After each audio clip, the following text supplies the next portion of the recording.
Hello and welcome to my channel global circle. मैं अंकित यादव आपको पढ़ा रहा हूँ। मैं जैसा कि मैंने पहली वीडियो में आपको ट्रायंगल के बेसिक बताए थे और मैंने आपको बता दिया था कि ट्रायंगल दो टाइप के होते हैं बेसिकली, एक based on angle and based on side. मैंने बेस्ड ऑन एंगल में आपको डिस्कस कर लिया था। अगर आपको बेस्ड ऑन एंगल समझ में आया है और अगर आपने अभी ऐसा वीडियो नहीं देखा बेस्ड ऑन एंगल से रिलेटेड तो आप मेरी पहली वीडियो में जाके देख लें। आज मैं आपको पढ़ाऊंगा based on side. Based on side से रिलेटेड कितने टाइप के ट्रायंगल होते हैं, ठीक है। मतलब भुजाओं के आधार पर कितने प्रकार के त्रिभुज होते हैं। तो भुजाओं के आधार पर या बेस्ड ऑन साइड या भुजाओं के आधार पर बेसिकली तीन टाइप के ट्रायंगल होते हैं। कितने टाइप के? तीन टाइप के। पहला होता है इक्विलैटरल ट्रायंगल, दूसरा होता है आइसोसेलेस ट्रायंगल,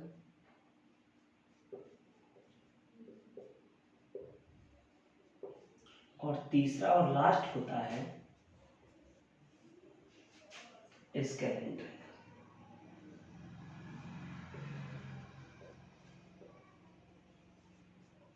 हिंदी में भी लिख दे रहा हूं मैं। इक्विलैटरल ट्रायंगल को हिंदी में बोलते हैं समबाहु त्रिभुज।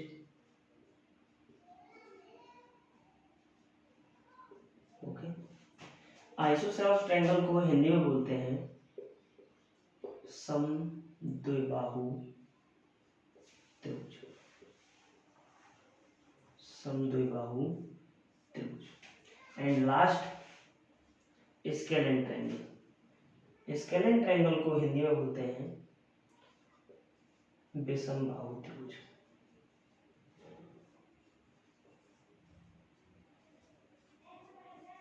तो बेसिकली बेस्ड ऑन साइड या भुजाओं के आधार पर तीन प्रकार के मैंने आपको त्रिभुज बताए। पहला आपका इक्विलैटरल ट्रायंगल, दूसरा आइसोसेलेस ट्रायंगल एंड तीसरा and last scalene triangle. Equilateral triangle को हिंदी में बोलते हैं समबाहु त्रिभुज, आइसोसेलेस ट्रायंगल को हिंदी में बोलते हैं समद्विबाहु त्रिभुज एंड स्केलेन ट्रायंगल को हिंदी में बोलते हैं विषमबाहु त्रिभुज। देन एक एक करके इन लोगों को डिस्कस करेंगे, इन सभी को। पहला डिस्कस करूंगा मैं इक्विलैटरल ट्रायंगल। चलिए हटाते हैं इसे और डिस्कस करेंगे इक्विलैटरल ट्रायंगल। तो आप हेडिंग डालोगे इक्विलैटरल ट्रायंगल। चलिए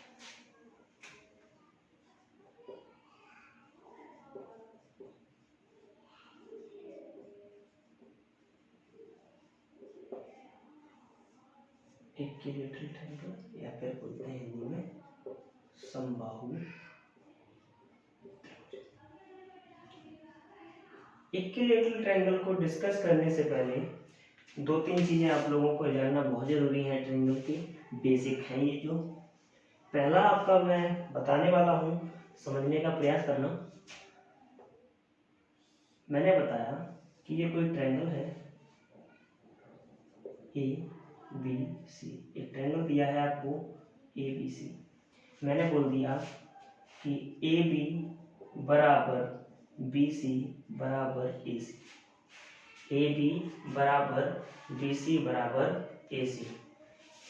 यदि मैं बोल दूं कि ए बी बी सी और ए सी बराबर है, मतलब एक त्रिभुज की तीनों भुजाएं बराबर हैं, तो उनके तीनों आंतरिक कोण भी बराबर होंगे। मैंने क्या बताया कि यदि किसी भी त्रिभुज के तीनों भुजाएं बराबर हैं तो उनके तीनों आंतरिक कोण भी बराबर होंगे। दूसरा मैं बताने वाला हूं जो आपको बहुत ही काम आने वाला है आगे। मैंने बोला, मैं अगर बोलूं कि एक ट्रायंगल है उसकी कोई दो भुजाएं बराबर हैं तो उसके दो सम्मुख कोण बराबर होंगे। अगर मैं बोल दूं आपको, यहां से एक एग्जांपल ये ले लिया मैं बोल दूं कि ये इस ट्रायंगल के, मैंने एक ट्रायंगल बनाया, मान के चलो EFG बोल दिया, इस ट्रायंगल को मैंने क्या बोल दिया, EFG। अगर इसकी ये दो भुजाएं बराबर है, मतलब मैं बोल दूं कि EG और FG आपस में बराबर है, तो इनके कौन से दो कोण बराबर होंगे, इनके दो सम्मुख कोण कौन से होंगे, ये और ये। अगर एक एग्जांपल के तौर पे और लूं, मान के चलो इसी में ले जाऊं मैं, अगर ये दो भाई भुजाएं बराबर हैं तो कौन से दो कोण बराबर होंगे, आपके सम्मुख दो कोण बराबर होंगे। इनके सम्मुख कौन से दो कोण हैं, ये और ये। ठीक है, तो ये तो था आपका बेसिक। अब मैं बात करता हूँ इक्विलैटरल ट्रायंगल की। देखिए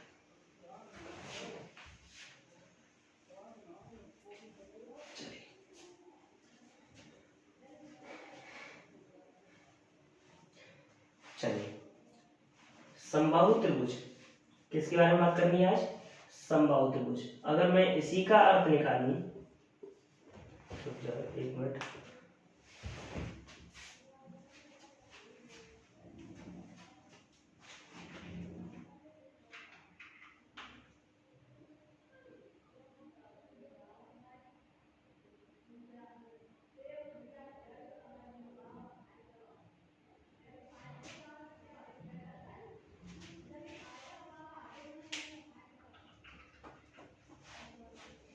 चलिए सॉरी गाइस, वो मार्कर नहीं चल रहा था इसलिए प्रॉब्लम हो गई। चलिए अभी चलो, तो मैंने बोला कि अभी मैं किस पे डिस्कस करूंगा, इक्विलैटरल ट्रायंगल पे या फिर समबाहु त्रिभुज पे। ऐसे सही से लिख दे रहा हूँ,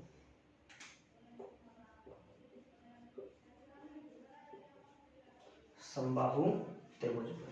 तो चलिए भाई, प्रत्येक डेफिनेशन जो होती है या प्रत्येक हेडिंग में ही डेफिनेशन छिपी होती है। जो एक डेफिनेशन होती है वो उसकी टाइटल में ही या उसके हेडिंग में छुपी होती है। तो चलो इसको देखते हैं। भाई बताइए आप, सम में क्या होता है, सम में होता है समान, और बाहु में से भुजा, और त्रिभुज तो त्रिभुज होते हैं, तीनों भुजाओं से घिरी हुई आकृति। तो मैंने बताया कि जिसकी कैसी भुजाएं बराबर हो, तीनों में से तीन, जिसकी तीन भुजाएं बराबर हो वो कौन सा ट्रायंगल कहलाएगा, इक्विलैटरल ट्रायंगल या फिर समबाहु त्रिभुज। ठीक है, तो चलिए मैं बनाता हूं एक त्रिभुज जिसकी कौन कितनी भुजाएं बराबर होनी चाहिए, तीन भुजाएं बराबर होनी चाहिए, तब वो कौन सा ट्रायंगल कहलाएगा, इक्विलैटरल ट्रायंगल कहलाएगा। मतलब ये और ये भुजा बराबर होनी चाहिए। मैंने बताया, अभी बताया आपको जस्ट, कि अगर किसी त्रिभुज की तीनों भुजाएं बराबर हैं तो उनके तीनों कोण भी बराबर होंगे। मैंने क्या बताया कि अगर किसी त्रिभुज की तीनों भुजाएं अगर बराबर हैं तो उसके तीनों कोण बराबर होते हैं। ठीक है, तो चलिए, अगर मैं बोल दूं कि तीनों भुजाएं बराबर हैं तो ये भुजा ए, तो ये भी भुजा कितनी हो जाएगी, ए, और ये भुजा भी कितनी हो जाएगी, ए। ठीक है, अब मैं आपसे बोलूं कि अगर मैं समबाहु त्रिभुज का परिमाप निकालना चाहूं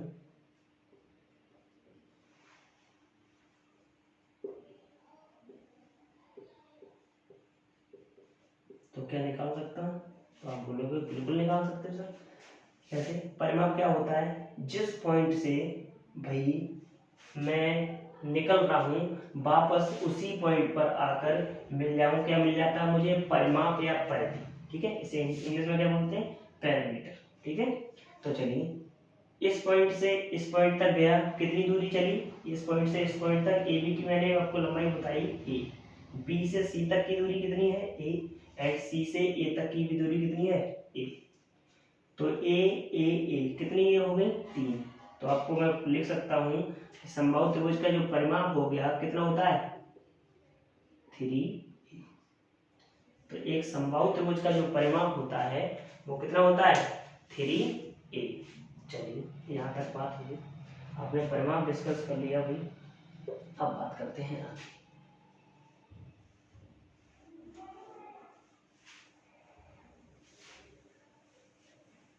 चलिए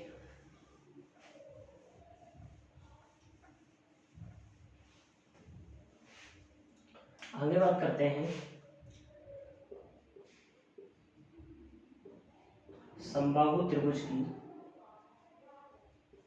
समबाहु त्रिभुज का क्षेत्रफल निकालने के लिए क्या होता है समबाहु त्रिभुज का क्षेत्रफल। तो मैं आपको एक चीज बताने वाला हूँ, जरा ध्यान से देखना। कोई भी ट्रायंगल है उसका अगर बेसिकली अगर किसी भी ट्रायंगल का एरिया निकालना हो तो उसके लिए फॉर्मूला होता है 1/2 base into height. 1/2 base into height.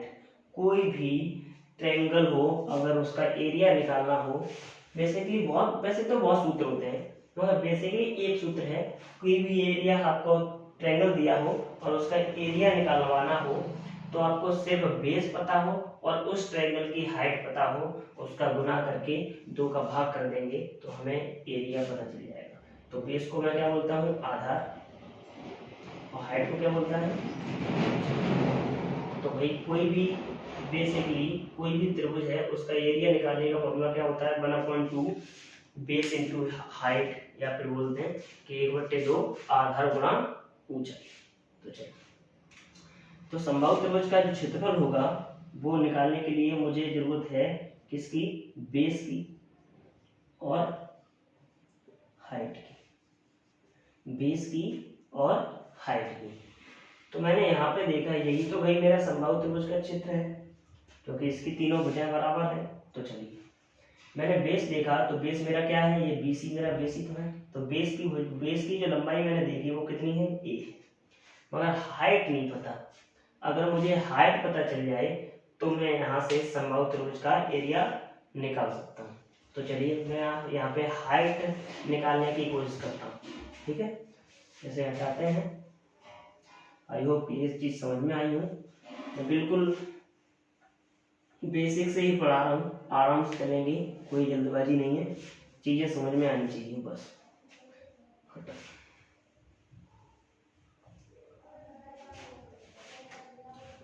ये पूरी भुजा ए है, मैं यहाँ पर एक लंब डाल दूं या फिर हाइट डाल दूं जो त्रिभुज के बेस के मिड पॉइंट पर जाके टकराए। किस पे, त्रिभुज के बेस के मिड पॉइंट पर। जब ये मिड पॉइंट पर टकराएगी तो ये 2 बराबर भागों में बांट देगी। किसको, त्रिभुज के बेस को। कितने भागों में बांटेगी, 2 बराबर भागों में बांटेगी। अगर ये भुजा ए है तो बेसिकली ये कितनी हो जाएगी, a/2, और ये कितनी हो जाएगी, a/2। मैंने बोल दिया कि AD एक मेरा क्या है, परपेंडिकुलर है, या कह दूं हाइट है, जिसको मैंने h नाम दिया। ठीक है, और जब परपेंडिकुलर जिस पॉइंट पे जाके टकराता है या गिरता है उस वहां पर कितने डिग्री का एंगल बनता है, 90 डिग्री। कितने डिग्री का, 90 डिग्री का। तो चलिए, तो मेरे पास यहाँ पर समबाहु त्रिभुज ABC जो था उसमें कितने भाई ट्रायंगल बन गए। जो समबाहु त्रिभुज है उसमें बेसिकली 2 ट्रायंगल बन गए। एक बन गया ADB और एक बन गया ट्रायंगल AD और C। ADB और ट्रायंगल ADC। एक समबाहु त्रिभुज ABC में मैंने एक हाइट डाली, उससे कितने ट्रायंगल बन गए, 2 बराबर ट्रायंगल बन गए, जिनकी एरिया क्या होगी, बराबर होंगी। चलिए अब मैं एक कोई ट्रायंगल ले रहा हूं, मान के चलो मैं ADB ले रहा हूं। ट्रायंगल ADB से आपको करना क्या है, पाइथागोरस प्रमेय लगानी है। पाइथागोरस प्रमेय। पाइथागोरस प्रमेय क्या कहलाती है, बता दे रहा हूँ। कर्ण का स्क्वायर बराबर आधार का स्क्वायर प्लस लंब का स्क्वायर। मैं यहाँ पे इसे हटाऊं और आपसे बात करूं, ADB की बात की मैंने, तो मैंने ये ट्रायंगल बना लिया आपका ADB। ये B A थी, ये B है और ये D है। ये कितने डिग्री का बन रहा था, A। इसकी वजह क्या थी, a/2 ये एच था और ये ए था। चलिए, मैंने बताया कि 90 डिग्री के सामने वाली भुजा क्या होती है, कर्ण। हमेशा 90 डिग्री के सामने वाली भुजा हमेशा कर्ण होगी। ये आधार और ये ऊंचाई, ठीक है। तो मैंने बताया कि पाइथागोरस प्रमेय क्या होती है, कर्ण का स्क्वायर बराबर आधार का स्क्वायर प्लस लंब का स्क्वायर। ऊंचाई को हम लंब भी बोल सकते हैं या फिर इंग्लिश में बोलते हैं तो परपेंडिकुलर होता है। कर्ण मेरा क्या है, ए, देन मैंने बोल दिया ए स्क्वायर, ए स्क्वायर। मैंने बोला कर्ण क्या है, ए है, तो कर्ण का स्क्वायर किया तो ए स्क्वायर। इतनी बात तो आप लोगों को समझ में आ रही होगी। और आधार क्या है, a/2, तो मैं यहाँ पे ए स्क्वायर बट्टे 4 लिखूँ तो गलत नहीं होगा। चलिए, लंब मेरा क्या है, एच, तो मैं क्या एच स्क्वायर लिख सकता हूँ। चलिए, ये भाई ए स्क्वायर बट्टे 4 बराबर किधर जाएगा तो किसका हो जाएगा, माइनस का। तो ए स्क्वायर बट्टे 4 बराबर एच स्क्वायर। यहाँ पर एक ले लो तो एलसीएम कितना आ जाएगा, 4। तो ये कितना हो जाएगा, 4a स्क्वायर माइनस ए स्क्वायर बराबर किसके, एच स्क्वायर। 4a स्क्वायर में से a स्क्वायर घटा दें तो कितना बचेगा, 3a स्क्वायर बट्टे 4 किसके बराबर, एच स्क्वायर के। यहाँ से अगर मैं स्क्वायर हटाना चाहूँ तो क्या यहाँ पे अंडर रूट लगा सकता हूँ, लगा सकता हूँ बिल्कुल। आगे मैं इसी को बना रहा हूँ तो एच की वैल्यू कितनी हो गई, अंडर रूट 3a स्क्वायर बट्टे 4। ये पूरा अंडर रूट के अंदर है, ठीक है। अब जरा देखो, जो भी भाई वर्ग है उसे बाहर निकाल सकते हैं। ए स्क्वायर तो यहाँ से ए निकल जाएगी, ये 4 4 किसका वर्गमूल होता है, 2 का, और ये अंडर रूट 3। तो हाइट क्या हो गई मेरी, अंडर रूट 3/2 इंटू ए। ये किसकी हाइट हो गई, ये हो गई समबाहु त्रिभुज की ऊंचाई। समबाहु त्रिभुज की ऊंचाई क्या निकाली मैंने, समबाहु त्रिभुज की ऊंचाई निकाली अंडर रूट 3/2 इंटू ए। आप लोग यहाँ पे बिल्कुल भी दिक्कत मत करना। आप लोगों को मैंने अभी ये बताया था, ये मैंने एच डाली, ये ए बी सी मैंने बताया था कि ये समबाहु त्रिभुज है जिसकी तीनों कोण बराबर है। क्यों, क्योंकि इसकी तीनों भुजाएं बराबर होती हैं। यहाँ पे मैंने लंब डाला था तो इस लंब ने मिड पॉइंट पर टकराया था आधार के, जिसको 2 बराबर भागों में बांट दिया था आधार को, ठीक है। चलिए, और इसको हाइट मान लिया था। तो ये भाई ट्रायंगल ए डी बी की हाइट भी वही है, ट्रायंगल ए डी सी की हाइट भी वही है, और ट्रायंगल ए बी सी जो मेरा समबाहु त्रिभुज है उसकी भी हाइट यही है, ठीक है। जो मतलब 3 त्रिभुज बने एक लंब डालने से, एक ए डी बी, एक ए डी सी और एक ए बी सी। इन तीनों त्रिभुजों की जो हाइट होगी वो तीनों त्रिभुजों की हाइट कैसी होगी, इक्वल, ठीक है। तो मैंने अभी क्या निकाला, समबाहु त्रिभुज की ऊंचाई निकाली। तो हमें ऊंचाई पता चल गई तो हम सब कुछ पता कर सकते हैं। क्या पता कर सकते हैं, एरिया पता कर सकते हैं। क्या पता कर सकते हैं, एरिया पता कर सकते हैं। तो चलिए एरिया पता करते हैं, इसे हटाते हैं।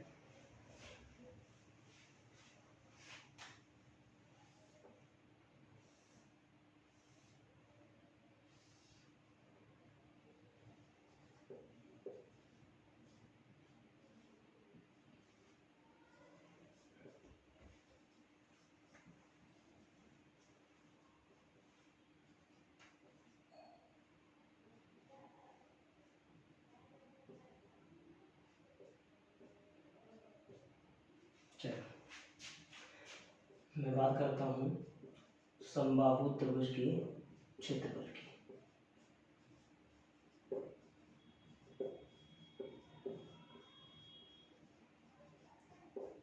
तो मैंने अभी आपको बताया कि कोई भी ट्रायंगल है उसका एरिया निकालने का फॉर्मूला क्या होता है, 1/2 बेस इंटू हाइट। क्या होता है, 1/2 बेस इंटू हाइट।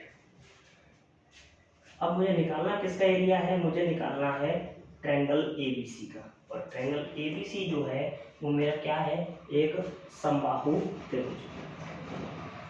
तो बेस मेरा क्या है ट्रायंगल ए बी सी का, मेरा बेस है टोटल ए, मेरा बी से सी तक ही तो बेस है, उसका बेस क्या है मेरा ए, तो मैंने यहाँ पे क्या लगा दिया ए। और हाइट क्या निकली, अभी हाइट मैंने निकाली थी √3/2 इंटू ए, किसकी हाइट थी वो, समबाहु त्रिभुज की, तो मैंने हाइट की जगह क्या लगा दिया √3/2 इंटू ए। चलो ट्रायंगल एबीसी का एरिया निकाल लिया मैंने, 2 का गुना 2 में करेंगे कितना आएगा 4, और ए का गुना ए में करेंगे तो a²। तो ट्रायंगल एबीसी जो कि मेरा एक इक्विलैटरल ट्रायंगल है या फिर समबाहु त्रिभुज है, उसका क्षेत्रफल कितना हो गया √3/4 इंटू a²। तो मैंने अभी आपको क्या क्या बताया, समबाहु त्रिभुज का परिमाप बताया, वो क्या बताया 3 होता है, समबाहु त्रिभुज की ऊंचाई बताई कितनी निकाली √3/2 इंटू ए, एंड लास्ट समबाहु त्रिभुज का क्षेत्रफल बताया, क्या बताया √3/4 इंटू a²। और ये भी बताया कि ये क्षेत्रफल कैसे आया, हाइट कैसे आई और परिमाप कैसे आया। ठीक है, तो चलिए आज के लिए इतना ही। अगर ये आपको वीडियो मेरी पसंद आई हो तो आप मेरे चैनल को सब्सक्राइब करें प्लीज़, लाइक करें एंड कमेंट।